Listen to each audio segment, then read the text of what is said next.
Now we position the lures on the pressure waves. You can see that there are waves following the boat. They're pressure waves. If the lure's at the top of the pressure wave, you'll actually see that it'll actually come out of the water quite often. And at the top of the pressure wave, it's actually quite difficult for the fish to eat it. So we actually position the lures further down the pressure wave, about a third of the way up, about 2/3 of the way down the pressure wave. There you can see the lure is very stable and the fish will find it really easy to eat. And we do that with all the lures in all the positions. Now we have the whole pattern set out there. We've got the closest one, short corner, then the long corner, short rigger, long rigger, and shotgun, all working, and all we really have to do now is find it. The reason that we put the lures out in these certain positions is the boat is the main attractor. So we want the next biggest attraction closer to the boat, which is the teasers. And then we want the biggest lures closer to the boat, going to the smallest lures as you get further out. Now, the other points are that the larger lures have got larger hooks in them. Now, with the line out there, you've actually got some amount of stretch. So the closer the lure is to the boat, the less stretch there is, the better the chance you've got of hooking up on larger hooks. That's the other reason we like having the largest lures closer to the boat and the smallest ones further away. Because we're using a witch doctor and it goes under the water, you can't really see the distance without knowing it for sure. So the way we do it, we grab the short corner line and actually measure it. And we measure it with hand span. 1, 2, and 8. So we know the distance is 8 hand spans, so when we put the teasers out we can actually measure it. So before we're going to put the teasers out, we'll actually measure the ropes. Now I'm going to be putting out a spreader bar, a digger, and I want that just to be a little bit closer than the witch doctor, so we'll measure out both cords. So now 1, put them over the side, 2, 6. So now that's the distance we want them behind the boat, and I'll be in the perfect position inside the short lure on the other side of the boat.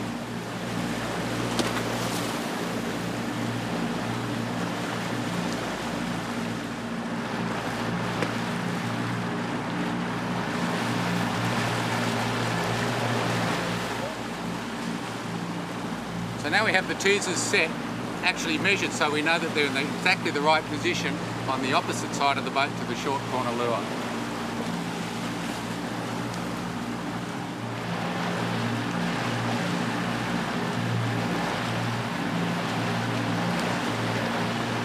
Because when it comes time to pull your gear in or you hook a fish and you want to clear the gear, is you can pull them both in at the same time. And set your reel on strike to start with. That's the position that we marked when we checked the drag. If the fish comes and hits it and misses, then you can go to things like backing off the drag and free spooling it. But to start off with, just set it at strike. Brett thinks that the drag's changed on this reel, so we're just going to check it. That's where the bow's come in great. I don't have to pull the lure in. Okay, just on 5. What a great little tool. In fact, we can even check the drags when we're fighting a fish.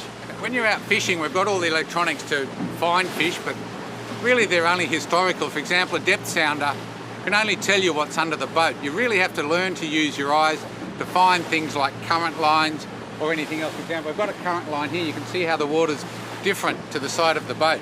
They're the things you look for, and that's where you go to find fish. It's really a hunting exercise, and your eyes are really the most important thing. Get yourself a pair of decent polarized sunglasses, binoculars, all of those things. Any aids you can get to help you find fish on the surface or any signs will make you a much more successful fisherman. And part of the routine is have everything you can possibly have ready. For example, I've got my gimbal belt, it's ready. I've had it on, it fits me properly, I don't have to do a setup. I've got tracing gloves ready. I've got a harness ready. Once again, I've already had it on and checked that it fits correctly. I've got light gloves in case I need them to grab a hold of a marlin bill or something like that. And then one of the most important thing is the tools. I've got a few different sorts of pliers. These are really important. These are crescent side cutters. these will cut through anything we're using on the boat. Any of the leaders, any of the wire. If we get into trouble, those are there to help us. We have a monster hook out gun. This is so we don't have to get near twin hook rigs. Very safe to use. The hooks go in there, pull down, grab the hook, pull it out, and we're all safe. General pair of pliers, sergeants. I'll have these in my pocket when I'm tracing or anybody else. And basically the way these are used is you actually guide the line into that cutter with your finger and then cut. You don't really even have to look at what you're doing. Really, really efficient type of plier.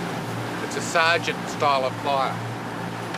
The next, a brand new super sharp knife. This is the most important knife on the boat. We've got lots of others, but the new ones go in the tool belt. And we also have a smaller hook out gun for the smaller tuners or wahoo or something. So once again, we don't have to get our hands near the hooks and the fish. We also have the tag pole set up, we have gaff set up, everything's ready in case we hook up, so we don't have to go looking for anything.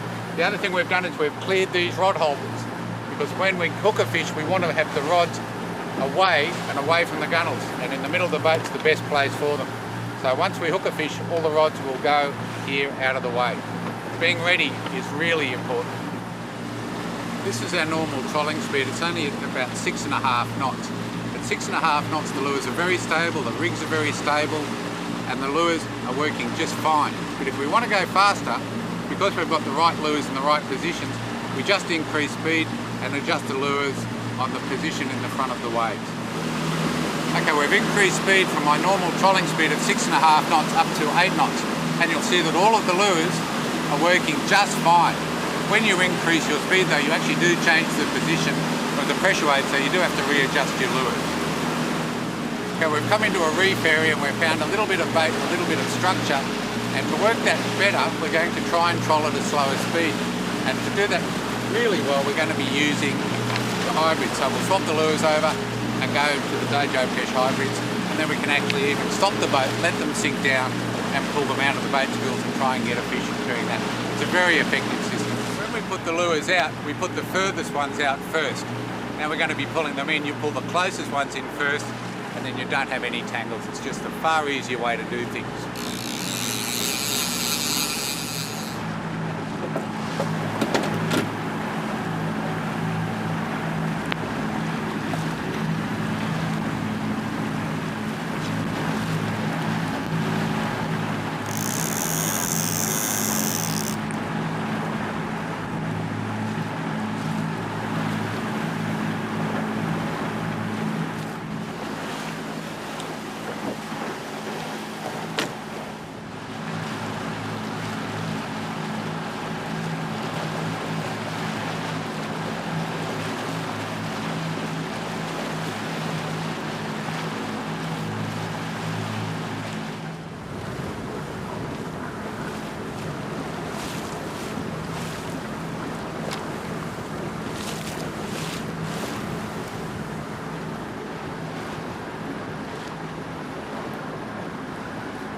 When you pull your lures in, don't wind the snap swivels all the way to the tip. Leave yourself 2 foot so you can reach them and get the lures off, and then keep the snap swivels down on the reel lugs. It's just a much easier way to handle your gear. When you're finished fishing, just make sure you remove all the rubber bands from your lines.